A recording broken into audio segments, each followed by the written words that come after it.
इस दुनिया में शादी और शारीरिक संबंधों को लेकर अलग अलग देशों में अजीब अजीब तरीके के कानून बने हुए हैं। कुछ देश ऐसे हैं जहां शारीरिक संबंधों पर सार्वजनिक चर्चा बिल्कुल नहीं होती, वहां शारीरिक संबंधों पर हजारों पाबंदियां हैं। लेकिन कुछ देश ऐसे भी हैं जहां शारीरिक संबंधों को एक सामान्य प्रक्रिया के तौर पर लिया जाता है। ऐसे देशों में सेक्स को लेकर खुलापन है। इन देशों में शारीरिक संबंध को लेकर बने कानून भी अजीबोगरीब हैं।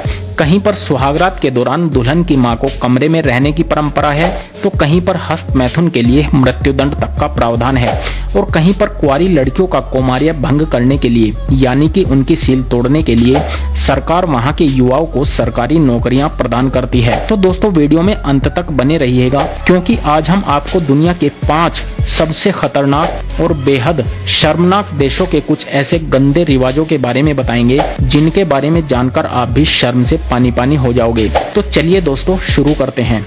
Number 1, Dubai. दोस्तों दुबई में बड़े स्तनों वाली महिलाओं का डंका बजता है। यहाँ के पुरुष बड़े और भारी भरकम चूचियों वाली महिलाओं की मदद करने से कभी पीछे नहीं हटते, क्योंकि ऐसी महिलाओं को दुबई में लकी माना जाता है। दोस्तों दुबई एक ऐसा शहर है जहाँ पर महिलाएं और पुरुष अपनी सेक्सुअल उत्तेजना बढ़ाने के लिए अदरक का इस्तेमाल करते हैं, जिससे 80 साल की उम्र में भी जवानी बरकरार रहती है। यहाँ पर ज्यादातर नॉनवेज खाना पसंद किया जाता है, जिसमें अदरक और लहसुन भारी मात्रा में इस्तेमाल किया जाता है। Number 2, Colombia. दोस्तों शारीरिक संबंध बनाने से जुड़ी दुनिया में कई अलग अलग परंपराएं हैं। कुछ के तो बारे में आपको पता होगा, लेकिन कईयों के बारे में आप भी अनजान होंगे। लेकिन कोलंबिया में ऐसी सुहागरात की परंपरा है जिसके बारे में सुनकर आप भी हैरान रह जाओगे। दरअसल कोलंबिया में परंपरा है कि एक महिला को अपनी मां के सामने ही पहली बार अपने पति के साथ सेक्स करना पड़ता है। केवल इतना ही नहीं, उसकी मां इस क्रिया को देखती भी है। दरअसल अपने अलग कानून और परंपराओं की वजह से हमेशा चर्चा में रहने वाले कोलंबिया में जब कोई महिला अपने पति के साथ पहली बार सेक्स करती है तो उस वक्त उसकी मां भी वहां मौजूद रहती है। वह अपनी बेटी को उसके पति के साथ संभोग करते हुए देखती है। यह अपने आप में एक अनूठी परंपरा है। Number 3, Philippines. दोस्तों फिलीपींस की लड़कियां सबसे ज्यादा भारतीय लड़कों को पसंद करती हैं।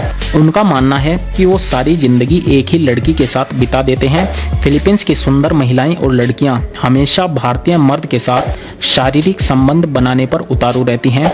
इस देश में कुछ इलाके ऐसे हैं जहां पर अगर भारत का कोई हैंडसम गबरू जवान गलती से भी चला गया तो उसका वहां से वापस आना तब तक नामुमकिन है जब तक वो वहां पर रहने वाली 2-4 महिलाओं के शरीर की प्यास को न बुझा दे। अगर आप भी फिलीपींस जाना चाहते हैं तो ऐसी लड़कियों से सावधान रहिएगा।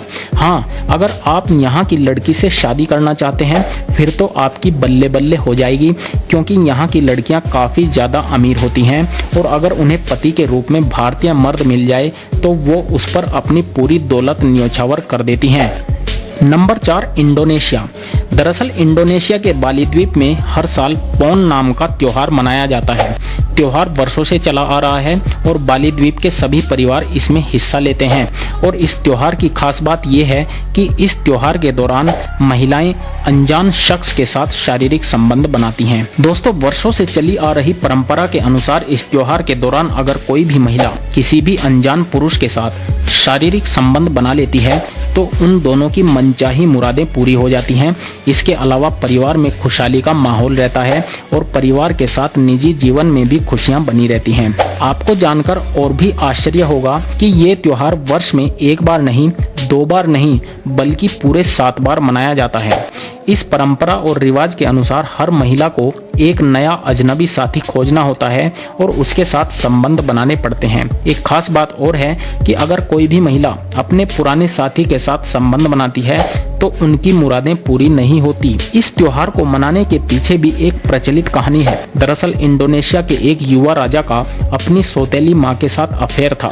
सेक्स करने के दौरान उनकी हत्या कर दी गई और गुनुंग केमकुस माउंटेन के टॉप पर उन्हें दफना दिया गया। इसलिए ऐसा माना जाता है कि जो कोई माउंटेन के टॉप पर सेक्स करता है उसे अच्छी किस्मत प्राप्त होती है। इसी कारण हर साल यह त्योहार एक खास पर्वत पर मनाया जाता है और त्योहार के लिए दूर दराज से भी लोग आते हैं।